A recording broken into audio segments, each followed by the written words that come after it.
कि छात्रों, जो आज हमारा टॉपिक है वो शिक्षा का सार्वभौमिकरण। तो शिक्षा का सार्वभौमिकरण किसको कहते हैं? तो ये हमारा जो टॉपिक है, जो कि ये प्रारंभिक जो शिक्षा का नवीन प्रयास है, उस प्रारंभिक शिक्षा के जो नवीन प्रयास में जो पहला हमारा मुख्य टॉपिक आता है शिक्षा का सार्वभौमिकरण।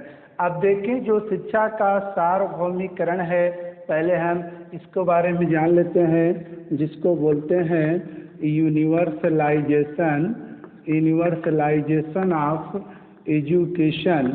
यूनिवर्सलाइजेशन ऑफ एजुकेशन बोलते हैं।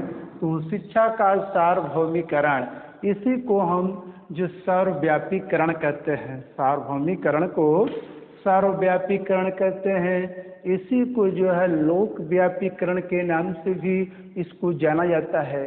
तो सर्वव्यापीकरण कहें चाहे लोकव्यापीकरण कहें, इसको कई नामों से हम छात्रों जानते हैं, जिनको अंग्रेजी में बोलते हैं यूनिवर्सलाइजेशन ऑफ एजुकेशन या शिक्षा का सार्वभौमिकरण। अगर शिक्षा की जो है सार्वभौमिकरण के बारे में देखें तो ये प्राथमिक शिक्षा के संदर्भ में जो गुणात्मक रूप में सुधार कार्य किया जा रहा है या जो लोकव्यापी जो प्रक्रिया है, उसी का नाम जो है शिक्षा का सार्वभौमिकरण कर सकते हैं। या तो शिक्षा के सार्वभौमिकरण के संदर्भ में देखें, इसमें जो डिफिनेशन है कि शिक्षा की व्यवस्था में एक रूपता लाने के लिए, शिक्षा की व्यवस्था में एक रूपता लाने के लिए सभी जो है बालक एवं बालिकाओं को अनिवार्य रूप से शिक्षा उपलब्ध कराना ही शिक्षा का सार्वभौमिकरण कहलाता है। शिक्षा के सार्वभौमिकरण के बारे में मैं आपको एक आर्टिकल है, आर्टिकल 45, तो जो आर्टिकल 45 के तहत जो है शिक्षा के सार्वभौमिकरण के संदर्भ में कुछ बातें इसमें कही गई है। जैसा कि इसमें ये कहा गया है कि राज्य संविधान के लागू होने के, आर्टिकल 45 में कहा गया है कि राज्य संविधान के लागू होने से 10 वर्ष की अवधि में 6 से 14 वर्ष की आयु के बच्चों को मुफ्त एवं अनिवार्य रूप से जो है शिक्षा की व्यवस्था करेगा, जिससे कुछ ही वर्षों के बाद उनकी जो निरक्षरता का अंत किया जा सकता है। इसी के लिए सभी राज्य ने अपने स्तर से प्रयास कार्य करना प्रारंभ कर दिए, जिससे हुआ क्या, कुछ ही वर्ष के बाद दिसंबर 2002 में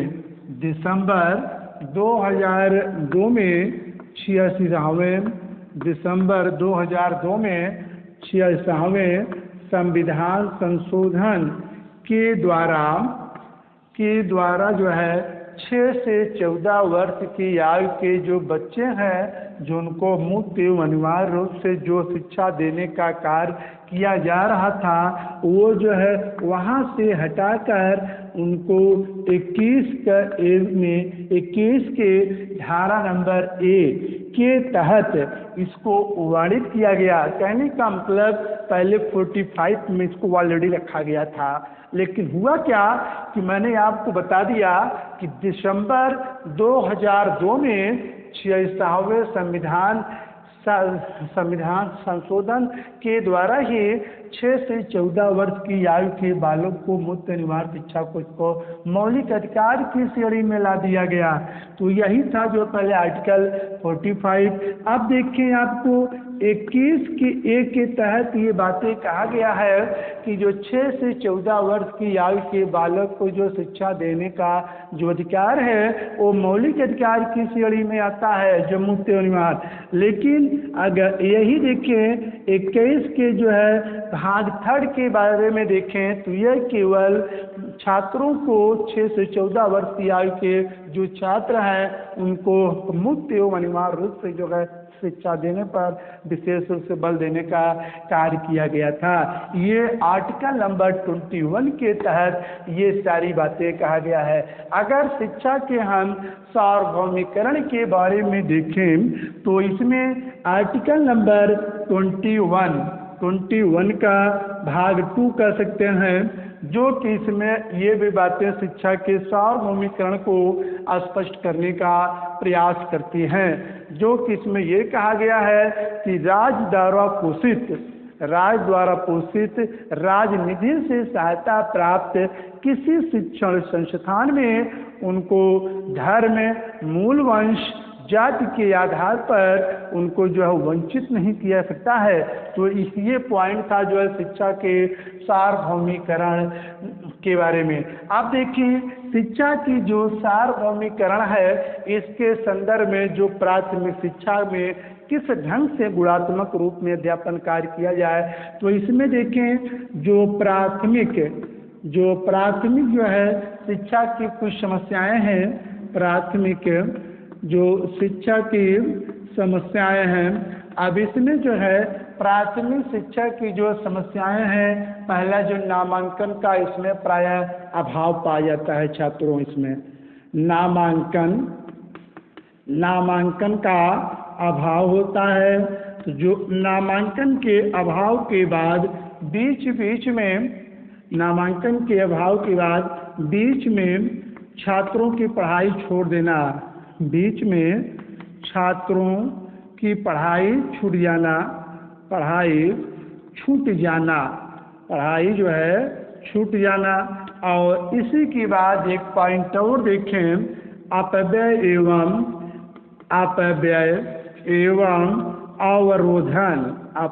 एवं अवरोधन हो गया।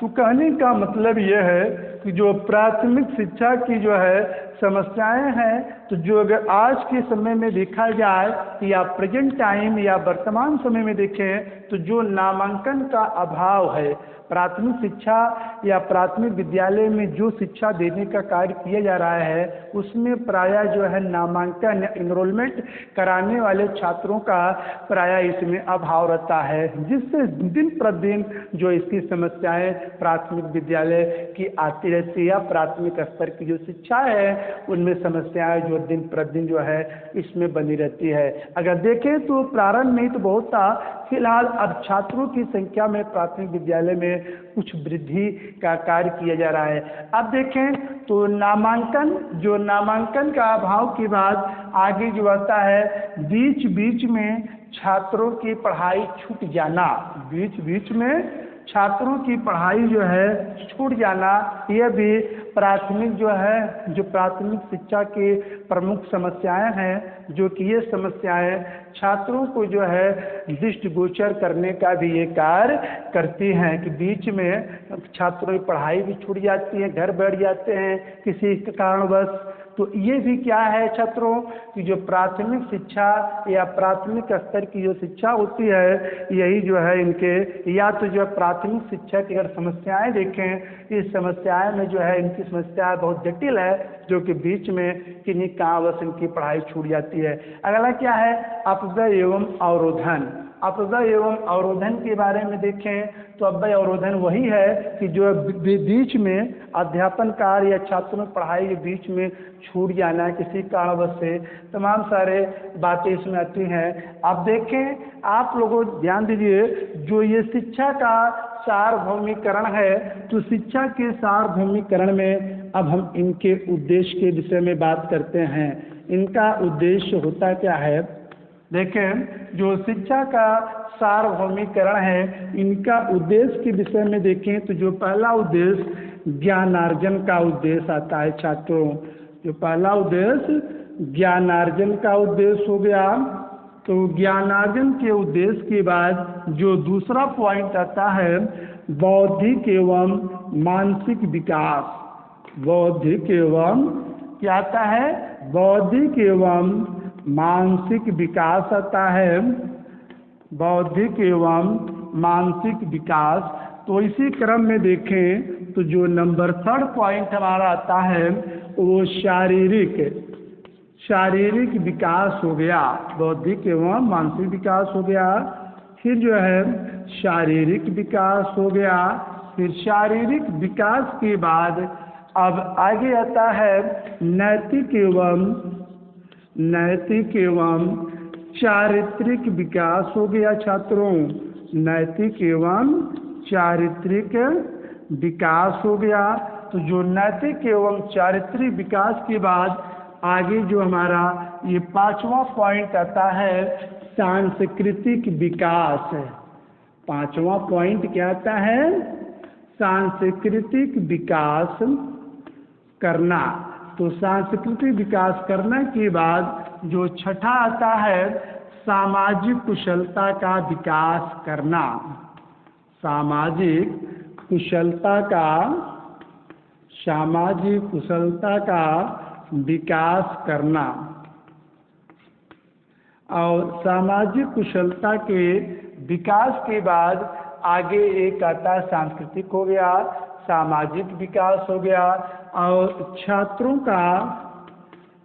का सर्वांगीण विकास है। सर्वांगीण विकास हो गया। अब छात्रों के सर्वांगीण विकास के बाद आगे जो 8वां आता है छात्रों वो जीविकोपार्जन। आगे जीविकोपार्जन का उद्देश्य हो गया। तो अब इसके बारे में आप लोग थोड़ा सा जानें कि जो शिक्षा का सार्वभौमिकरण है, तो शिक्षा के सार्वभौमिकरण के अंतर्गत हम इनके उद्देश्य पर अब चर्चा करते हैं। इनका जो उद्देश्य है पहला ज्ञानार्जन का उद्देश्य। तो शिक्षा के जो सार्वभौमिकरण का सर्वप्रमुख उद्देश्य होता है ज्ञान प्राप्त करना। जब हम ज्ञान प्राप्त कर लेंगे तो उचित मार्ग की ओर हम अग्रसर हो जाएंगे। तो ज्ञानार्जन का मतलब होता है ज्ञान का अर्जन, यानी ज्ञान को प्राप्त करने की प्रक्रिया के रूप में आगे बढ़ना।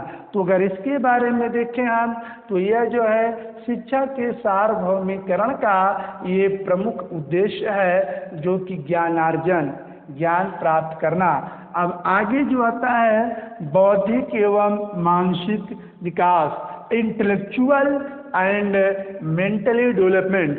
अगर इसके बारे में देखें तो शिक्षा के सार्वभौमिकरण का जो दूसरा प्रमुख होता है उद्देश्य कि इसी के माध्यम से छात्रों में बौद्धिक एवं मानसिक विकास का किया जाना संभव होता है।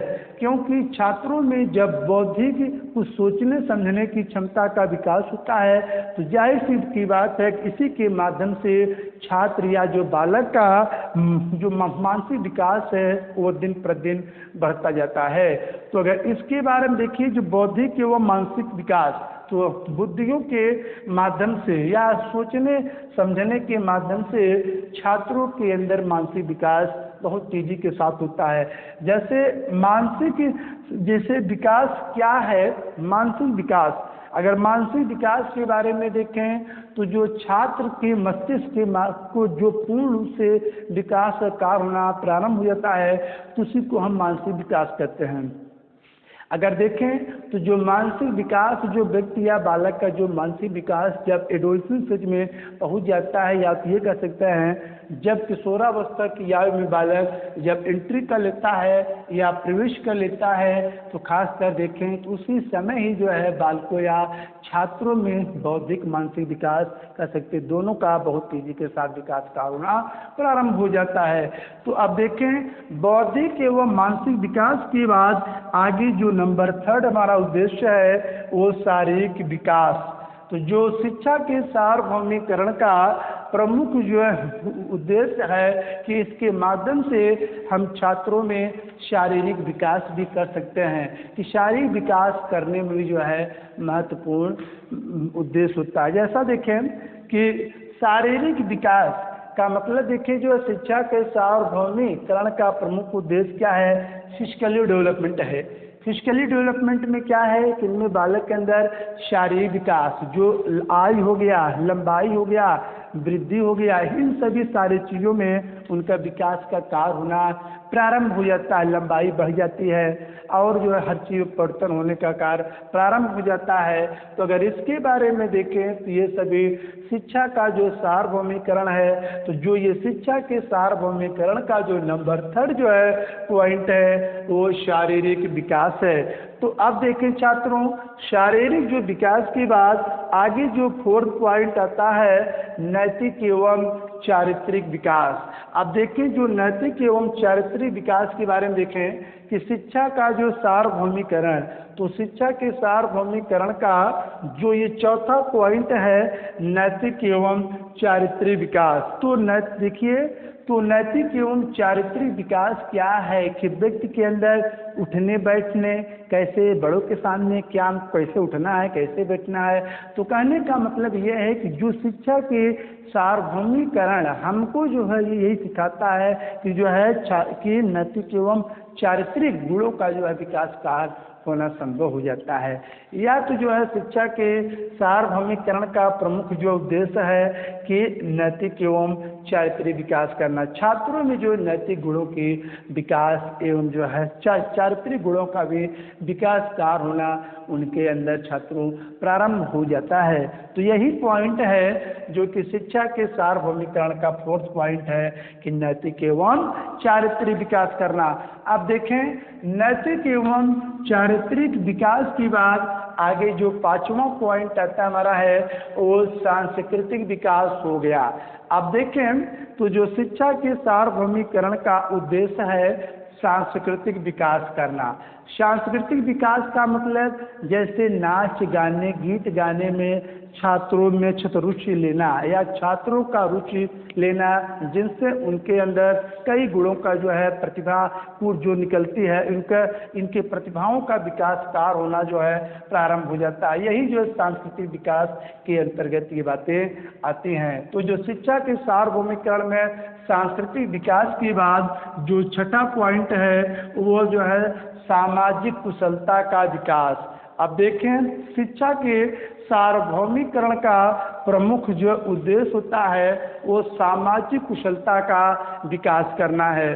सामाजिक कुशलता का विकास कि समाज को कैसे कुशल बनाना है। जब आप एक समाज में रह रहे हैं उस समाज को कैसे एक्टिवेट या कैसे सक्रिय बनाएंगे या आप क्या क्या कार्य करेंगे जिससे आपका समाज या सामाजिक कुशलता का विकास या समाज में आप कुशलता का विकास कर सकें। तो ये सारी पॉइंट है जो कि ये सामाजिक कुशलता का विकास का कार्य करने में सहायता प्रदान करती है। इन सभी के माध्यम से या शिक्षा के सार्वभौमिकरण, तो शिक्षा के सार्वभौमिकरण के माध्यम से ही छात्रों में सामाजिक कुशलता का विकास कार्य होना प्रारंभ होता है। छात्रों का समाज में कुशल होना, छात्रों का समाज के प्रति कुशल होना ही उनकी सामाजिक कुशलता ही कहलाती है छात्रों।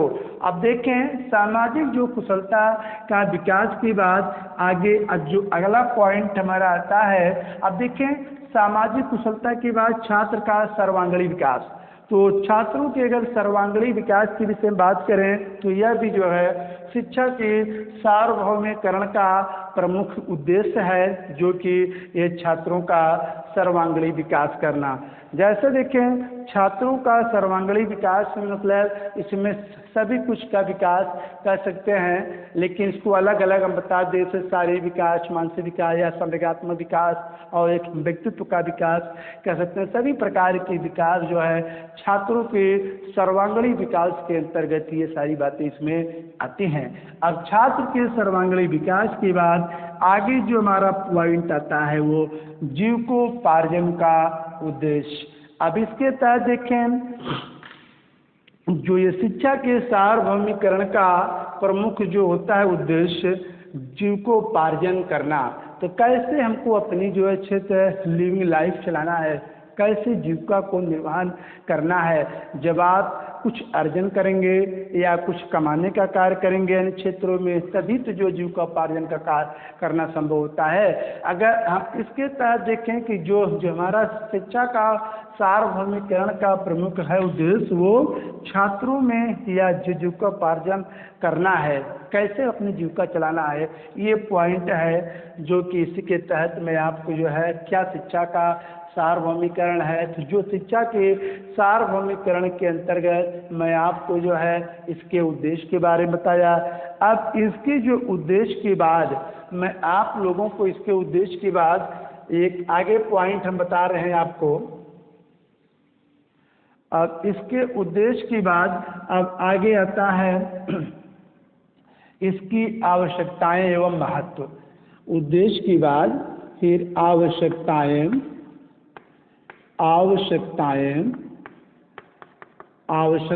एवं महत्व।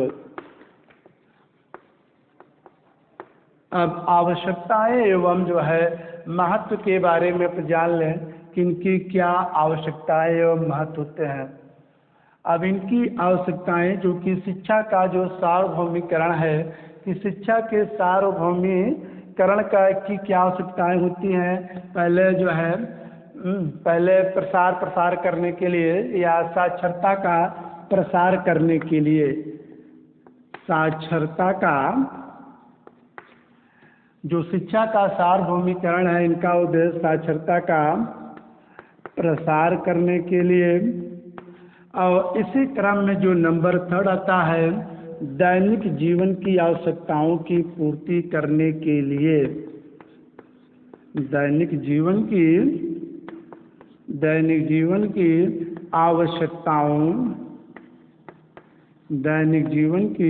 आवश्यकताओं की पूर्ति के लिए हो गया। अब इसी क्रम में जो नंबर 3 आता है, व्यक्ति के विकास के लिए, व्यक्ति के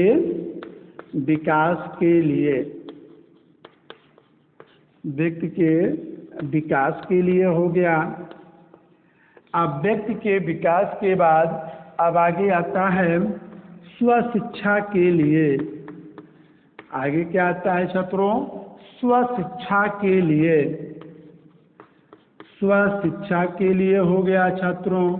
अब स्वशिक्षा के लिए के बाद आगे आता है लोकतंत्र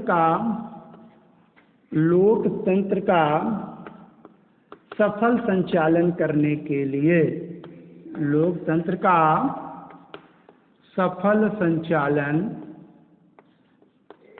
करने के लिए। अब लोकतंत्र के जो सफल संचालन करने के बाद जो छठा आता है राजनीतिक जागरूकता के लिए, राजनीतिक जागरूकता के विकास के लिए या जागरूकता के विकास के लिए कह सकते हैं। और इसी तरीके से जो है 7वां पॉइंट आता है सामाजिक समानता। 7वां पॉइंट सामाजिक समानता एवं सामाजिक न्याय के लिए, सामाजिक समानता एवं सामाजिक न्याय के लिए हो गया। और इसी क्रम में 7वां के बाद फिर 8वां आता है सांप्रदायिक विनाश को दूर करने के लिए, सांप्रदायिक विनाश को दूर करने के लिए, सांप्रदायिक विनाश को दूर करने के लिए। अब हम इसके बारे में थोड़ा चर्चा कर लेते हैं कि शिक्षा के जो सार्वभौमिकरण है, शिक्षा के सार्वभौमिकरण की आवश्यकताएं एवं महत्व किसमें निहित है, इनकी आवश्यकताएं जो है कहाँ पर हैं। अब देखें शिक्षा की जो है सार्वभौमिकरण या यूनिवर्सलाइजेशन ऑफ एजुकेशन जो है, इनकी आवश्यकताएं एवं महत्व है कि साक्षरता का प्रसार करने के लिए जो शिक्षा के सार्वभौमिकरण के माध्यम से ही हम छात्रों में साक्षरता का प्रसार प्रसार कर सकते हैं, या छात्रों का या जो साक्षर व्यक्ति हैं उनका प्रचार प्रसार हम इसी के माध्यम से ही जो है कर सकते हैं कि क्या बालक कितना पढ़ा है कितना नहीं पढ़ा है, तो इसके माध्यम से जो है, या कितना बालक जो है कितने जो बालक पढ़े नहीं है उनके अंदर जो है ये साक्षरता या जिसे कहते हैं लिटरेसी का जो है विकास कार्य या इनका प्रचार प्रसार करने के लिए जो है हम इसको आवश्यकता महसूस करते हैं। या तो जो शिक्षा का सार्वभौमिकरण है इसकी आवश्यकता इसमें निहित है कि इसके माध्यम से हम छात्रों में इस साक्षरता का प्रसार प्रसार करना संभव हो जाता है। साक्षरता का प्रसार कैसे करना है, जैसे जो बालक नहीं पढ़े हैं उनको हम ऑपरेशन ब्लैक बोर्ड के माध्यम से उनको सिखाने बताने में। अब आप लोग जहन बात पे आता होगा कि ऑपरेशन ब्लैक बोर्ड क्या होता है। तो ऑपरेशन ब्लैक बोर्ड होता है जो है जिसे हम ओबी के नाम से छात्रों जानते हैं। ओबी जिसको हम ऑपरेशन ब्लैक बोर्ड या जो है जो प्रौढ़ छात्रों को सिखाने या बताने के लिए एक जो श्यामपट्ट का प्रयोग पढ़ाने में किया जाता है उसी को ऑपरेशन।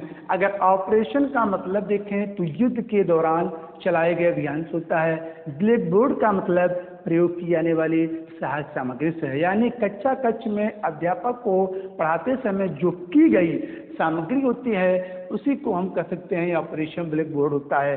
अगर ऑपरेशन ब्लैक बोर्ड दिखें तो ये जो है इस बोर्ड की स्थापना या ऑपरेशन ब्लैक बोर्ड की स्थापना जब हमारी नई राष्ट्रीय शिक्षा नीति जब 1986 प्रारंभ किया गया था तो उसी समय ही जो है ऑपरेशन ब्लैक बोर्ड की स्थापना किया गया था, जिसमें शिक्षा की गुणवत्ता में सुधार कार्य करने के लिए जो विद्यालय में छात्र नहीं आ रहे हैं उसको विद्यालय की तरफ जो है आकर्षित करने के लिए, छात्रों के नामांकन कार्य में वृद्धि करने के लिए, तो इन सभी के लिए ओबिया ऑपरेशन ब्लैक बोर्ड की आवश्यकता पड़ती है। तो उसी का जो यहाँ पर है कि इस साक्षरता का प्रचार प्रसार करने के लिए हमको किसकी आवश्यकता पड़ती है छात्रों, शिक्षा के सार्वभौमिकरण की आवश्यकता पड़ती है। इसी के माध्यम से हम जो है साक्षरता का प्रसार कर सकते हैं। अब इसके बाद देखें तो जो नंबर 2 इसकी आवश्यकताएं हैं और वो दैनिक जीवन की आवश्यकताओं की पूर्ति के लिए। तो अगर इसके बारे में देखें तो शिक्षा के सार्वभौमिकरण की जो आवश्यकता यह है कि इसकी आवश्यकता कि दैनिक जीवन में हम किन्हीं आवश्यकताओं की पूर्ति या जैसे दैनिक जीवन की क्या आवश्यकता की पूर्ति हमें करना है, तो शिक्षा के सार्वभौमिकरण के माध्यम से जो है दैनिक जीवन की जो आवश्यकताओं की पूर्ति करना भी संभव हो जाता है। अब जैसे दैनिक जीवन की आवश्यकताओं जैसे रोजमर्रा हो गया कि जो रोजमर्रा में क्या क्या आता है, जैसे रोज आप सब्जी खरीदते हैं, जाकर मार्केट में सब्जी खरीदते हैं और सब्जी खरीदने के बाद जो प्रक्रिया आप जो इन्वेस्ट करते हैं पैसे, तो कहने का मतलब जो है दैनिक जीवन की जो आवश्यकताएं जो आप करते हैं पूर्ति या उनकी आवश्यकताओं की पूर्ति आप करते हैं, तो वो सभी पूर्ति किसके माध्यम से संभव होती है छात्रों, शिक्षा के सार्वभौमिकरण के माध्यम से ये सारी प्रक्रियाएं संभव हो जाती हैं। अब अगला पॉइंट जो आता है नंबर 3 आता है व्यक्ति के विकास के लिए या व्यक्तित्व के विकास के लिए। तो शिक्षा के जो सार्वभौमिकरण का जो तीसरी आवश्यकताएं होती हैं व्यक्तित्व का विकास। एक व्यक्तित्व का विकास करने के लिए सर्वप्रथम हमको शिक्षा का सार्वभौमिकरण का ज्ञान होना अत्यंत ही आवश्यक होता है। मैंने प्रारंभ में बता दिया आपको छात्रों कि शिक्षा के सार्वभौमिकरण को हम इसको कई नामों से जानते हैं, सर्वव्यापीकरण या लोकव्यापीकरण या एक नाम तो जो है सार्वभौमिकरण तो है ही है। तो इसको हम कह सकते हैं कई नामों से छात्र इसको हम जानते हैं। तो जो शिक्षा के सार्वभौमिकरण की तीसरी आवश्यकताएं यह है कि इसके माध्यम से एक व्यक्तित्व का विकास करना भी संभव हो जाता है। कैसे व्यक्तित्व का विकास हो, ये सभी जो है शिक्षा के सार्वभौमिकरण के माध्यम से जो है संभव होती है छात्रों। अब देखें एक व्यक्तित्व का विकास, व्यक्तित्व क्या है। अब आप लोगों के ज्ञान में छात्रों ये बातें आती होंगी, जैसा कि आप लोग फर्स्ट सेमेस्टर में पढ़े होंगे पर्सनालिटी। तो पर्सनालिटी का विकास आप कैसे कर सकते हैं? तो इसको जानने से पहले पर्सनालिटी होती क्या है? व्यक्तित्व। देखिए, व्यक्तित्व एक जटिल पहेली है जो कि अंग्रेजी के एक पर्सनालिटी शब्द से इसकी उत्पत्ति मानी गई है। जो पर्सनालिटी शब्द की व्युत्पत्ति लैटिन के एक पर्सोना शब्द से भी इसकी मानी गई है तो उत्पत्ति, जिसको हम अंग्रेजी में कहते हैं, इसको मुखौटा कहते हैं। तो आप देखें जिस प्रकार जो है व्यक्तित्व, इसमें जो है अगर व्यक्तित्व के बारे में देखें, इसमें वैलेंटाइन का विचार फेमस है। इन्होंने कहा है कि व्यक्तित्व जन्मजात एवं अर्जित प्रवृत्तियों का एक योग है।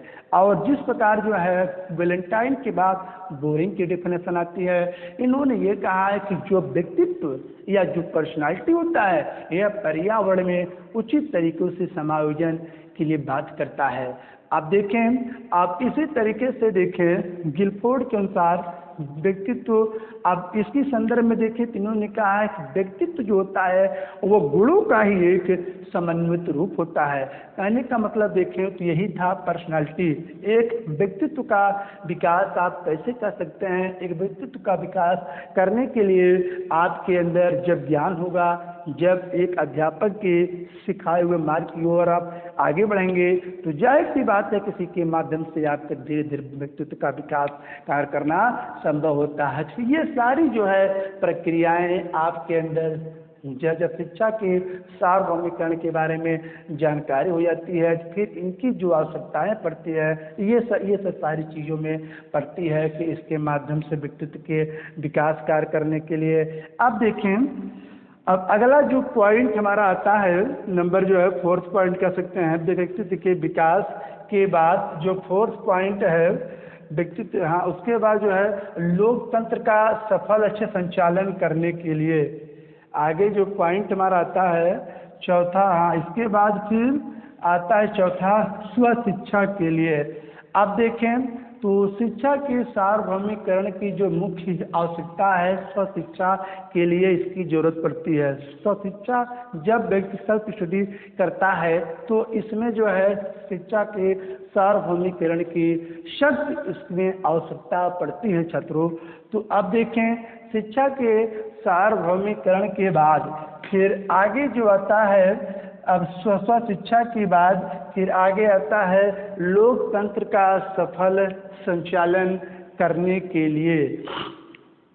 अब देखें तो लोकतंत्र का सफल संचालन करने के लिए भी हमको या तो ऐसे कह सकते हैं कि शिक्षा की जो है सार्वभौमिकरण की आवश्यकता इस बात में निहित है, या इसका महत्व इस बात में निहित है कि इसके बाद हाँ, तो इसके द्वारा ही हम जो है लोकतंत्र को सफल तरीके से संचालन कार्य करने में सक्षम होते हैं। तो जो लोकतंत्र है उसको हम उचित तरीके से, जो अच्छे ढंग से इसको हम चलाने में सहायता प्राप्त होती है, या उचित तरीके से इसको हम जो है चला सकते हैं छात्रों। यानी जो लोकतंत्र का हम सफल तरीके से इसका जो अच्छे संचालन अच्छे ढंग से हम कर लेते हैं छात्रों। तो जो लोकतंत्र का जो सफल जो अच्छे संचालन के बाद अब आगे जो हमारा अब छठा पॉइंट आता है सामाजिक समानता। सामाजिक समानता एवं सामाजिक जो है न्याय के लिए, सामाजिक समानता एवं सामाजिक जो है न्याय के लिए हमको शिक्षा के सार्वभौमिकरण की आवश्यकता पड़ती है छात्रों। जैसे समाज में हमें इक्वलिटी लाना है, या जो सोशल है, जो समाज है, उस समाज में जो रह रहे व्यक्ति यानी सामाजिक समानता एवं सामाजिक जो न्याय के लिए हमको शिक्षा के सार्वभौमिकरण की सख्त हमको आवश्यकता पड़ती है। अब बात करते हैं कि सामाजिक समानता होती क्या है। अब देखें, सामाजिक समानता उसको कहते हैं कि जो समाज के प्रति सभी व्यक्तियों को समान जो दृष्टि से देखना, समाज के सभी व्यक्तियों के प्रति समान बर्ताव, बिना भेदभाव किए हुए ही कोई कार्य करना ही वो उनको सामाजिक समानता की ओर ले जाने का कार्य करती है, या यही पॉइंट है जो कि सामाजिक समानता के नाम से यह जानी जाती है। अब देखें, सामाजिक समानता के बाद आगे आता है सामाजिक न्याय। अब आप लोग जान सकते हैं जो सामाजिक न्याय है इनको अंग्रेजी में हम कहते हैं सोशल जस्टिस कहते हैं।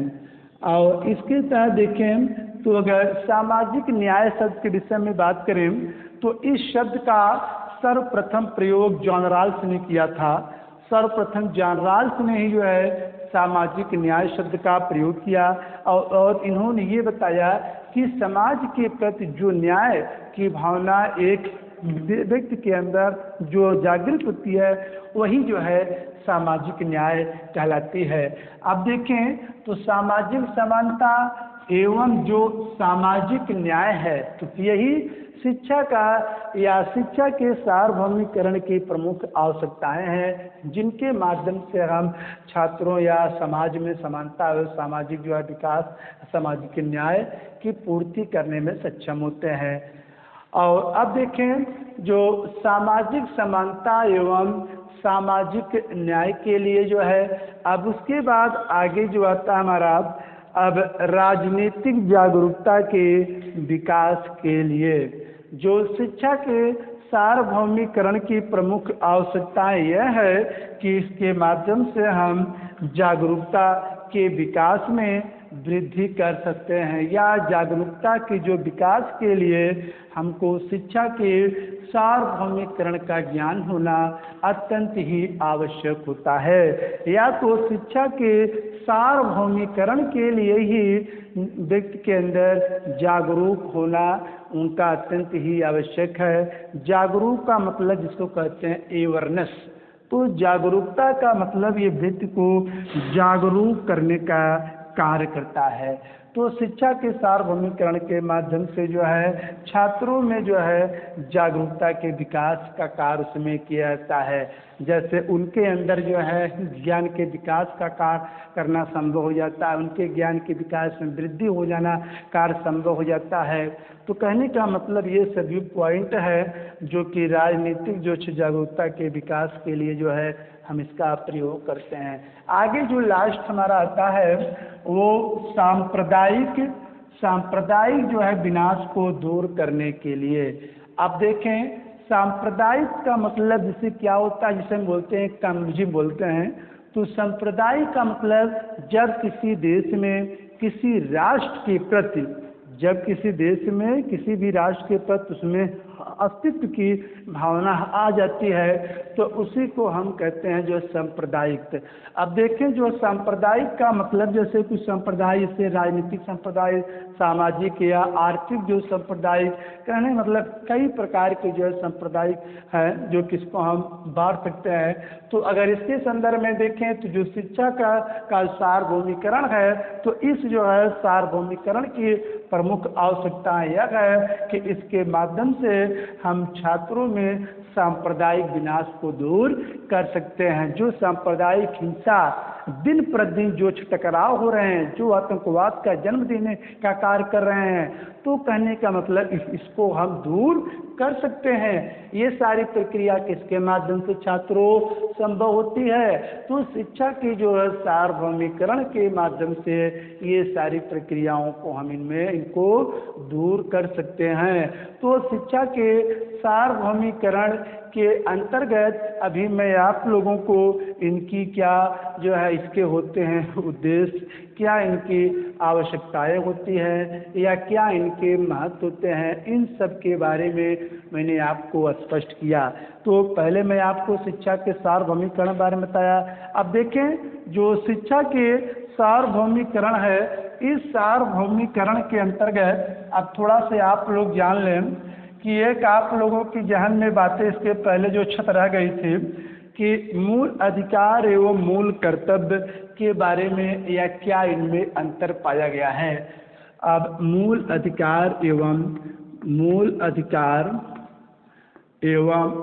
कर्तव्य, मूल अधिकार एवं मूल कर्तव्य, मूल अधिकार एवं राज्य के नीति निर्देशक के अंतर्गत क्या इसमें अंतर पाया गया है। अब छात्रों जान लीजिए, इसके पहले क्लास में बता नहीं पाया, अब जान लीजिए कि राज्य यहाँ पर जो मूल अधिकार, तो जैसा देखिए कि मूल अधिकार यह जो है परिवर्तनीय है। मूल अधिकार क्या होते हैं? परिवर्तनीय होते हैं, जबकि राज्य के नीति जो है निदेशक तत्व क्या होते हैं, अपरिवर्तनीय होते हैं। मूल अधिकार केवल व्यक्ति विशेष पर लागू होता है, जबकि राज्य के नीति निदेशक जो तत्व होते हैं वो जो राज्य पर विशेष रूप से लागू होते हैं निदेशक तत्व। और देखें मूल अधिकार का जो होता है एम होता है या मूल अधिकार का जो उद्देश्य होता है वो राजनीतिक लोकतंत्र की स्थापना करना होता है। मूल अधिकार का उद्देश्य राजनीतिक जो लोकतंत्र की स्थापना करना होता है, जबकि यहीं पर जो है राज्य के नीति निर्देशक तत्व का उद्देश्य होता है या जो नीति निर्देशक तत्व का जो होता है उद्देश्य छात्रों वो सामाजिक आर्थिक एवं लोक कल्याणकारी राज्य में हमेशा है वृद्धि करने का कार्य करते रहते हैं। आप देखिए जैसे इसके मूल अधिकार का वर्णन ये भाग 3 में किया गया है, इसका वर्णन मूल अधिकार का वर्णन भाग 3 में किया गया है, जबकि राज्य के नीति निर्देशक का वर्णन ये आर्टिकल नंबर 4 में इसका वर्णन किया गया है। तो कहने का मतलब मूल अधिकार एवं जो राज्य के नीति निर्देशक तत्व है इन दोनों में जो है प्रायः गुण विद्यमान रहते हैं या इनमें जो अंतर का गुण विद्यमान रहते हैं। अब मैं आप लोगों को देखो अभी तो इसके पहले मूल अधिकार के अब देखें राज्य के नीति निर्देशक जो तत्व होते हैं जो कि शिक्षा के सार्वभौमिकरण के बारे में राज्य का नीति निर्देशक तत्व भी इसको जो है कुछ बातें छात्रों को सिखाने या बताने का कार्य भी करते हैं। जैसे अब ये मैं आपको बताया कि जो आर्टिकल 36 से 51 है, जो आर्टिकल 30 से 51 है वो राज्य के नीति निर्देशक तत्व के अंतर्गत आता है। वो राज्य का नीति निर्देशक जो है तत्व के अंतर्गत आता है। इसमें जो अब आप लोग जान लीजिए कि जो आर्टिकल अब 36 है, जो आर्टिकल 36 है वो हमेशा ही जो है राज्य की परिभाषा पर बल देने का कार्य करता है छात्रों। राज्य की परिभाषा पर बल देता है। फिर राज्य की जो परिभाषा के बाद आगे आता है 37 आता है आर्टिकल या आर्टिकल 37। तो जो आर्टिकल 37 है तो वो जो है राज्य का अनुसरणीय तत्व हो गया। राज्य का अनुसरणीय तत्व आर्टिकल 37 आ गया छात्रों। फिर इसी क्रम में अगर देखें हम तो आर्टिकल 38 हो गया कल्याणकारी राज्य में वृद्धि करना है या वेलफेयर स्टेट जो होता है कल्याणकारी राज्य में वृद्धि से होता है। और 39 क्या है आर्टिकल सामान्य न्याय और निःशुल्क सहायता, सामान्य न्याय एवं निःशुल्क सहायता से संदर्भित है। और इसी तरीके से अब जो आर्टिकल हमारा 40 आता है छात्रों, आर्टिकल जो 40 है इसमें वो ग्राम पंचायत की स्थापना या ग्राम जो है पंचायत की स्थापना करने पर ग्राम पंचायत की स्थापना पर विशेष रूप से बल देने का कार्य करती है। अब देखें तो आर्टिकल जो है 40 हो गया, 41 भी आता है। तो आर्टिकल जो है 40 जो है कामगारों के लिए और उसके बाद जो है 42वां जो है संविधान जो है करेक्शन किया गया इसमें। और उसके बाद जो है 43 है और उसमें 43 क्या है कुटीर जो है उद्योगों के लिए प्रोत्साहन, जो कुटीर उद्योग हैं जो बड़े बड़े उद्योग धंधे हैं उनको जो प्रोत्साहन देने के विषय में बातें कही गई हैं। ये सारी बातें जो है आर्टिकल नंबर जो है 43 के तहत दिया गया है। 44 में क्या है 44वां जो कि ये संपत्ति का संबंधित है जो कि इसको हटा दिया गया था। या तो इसमें जो है जो 44वां था उसके बाद इसमें एक आता है 35वां आता है। जो 35वां है आर्टिकल नंबर 45 क्या था इसमें छात्रों को जो है अब मुक्त एवं जो अनिवार्य रूप से जो है शिक्षा उपलब्ध कराने पर, यानी 6 से 14 वर्ष वाला था छात्रों। अब इसी तरीके से अगर देखें तो आर्टिकल नंबर 46 आता है। जो आर्टिकल नंबर हमारा 46 है वो जो है वो दलित वर्गों के लिए संबंधित है, यानी अनुसूचित जाति एवं अनुसूचित जनजातियों के संदर्भ में ये बातें कहता है। और जो आर्टिकल 47 है, 47 में जो है किस बात करता है बोलो, आर्टिकल 47 पर्यावरण तो 48 हो गया, लेकिन 46 जो है ये अनुसूचित जाति अनुसूचित जनजातियों के लिए, और 47 जो है अब ये 40 जो है 6 हो गया, 47 जो है पर्यावरण के लिए है, और 48 जो है कृषि पशुपालन से संबंधित है बोलो, हाँ कृषि पशुपालन संबंधित है।